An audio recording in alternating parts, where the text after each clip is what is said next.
My name is Wendy Pedersen. I'm with the Carnegie Community Action Project. And we're here today because, well, we're absolutely mortified that we have to keep fighting for these shelters to stay open every year.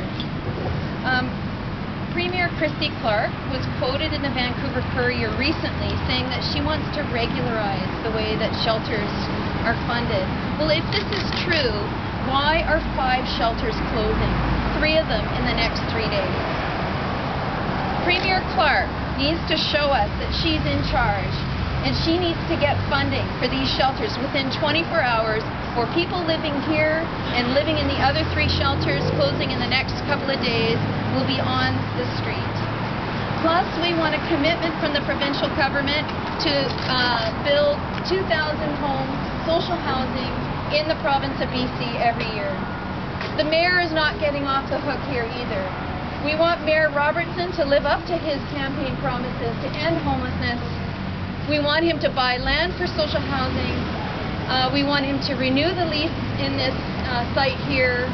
And we want him to cancel his office renovations and every other expense at City Hall that isn't necessary in order to pay to keep these shelters open if necessary. So not only do advocates like the Carnegie Action Project want these shelters to stay open, but Charles Gauthier of the Downtown Vancouver BIA sent me an email yesterday. It gave me a quote, and I can give you copies of the release. He said that shelters are a basic human right, and they have the stats to prove that so-called street disorder has declined. He called these shelters a win-win for both the individual and the community. So, if funding is not secured for these shelters in the next 24 hours, homeless people at these shelters and their advocates are going to start tent cities outside of these shelters. Our first action is taking place tomorrow, 24 hours from now at this site.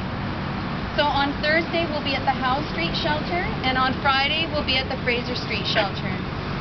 I'm going to ask Chase, who is one of our super brave shelter residents, who's going to speak to the media. And everybody, please respect that it takes a huge amount of courage to speak out when you're so targeted.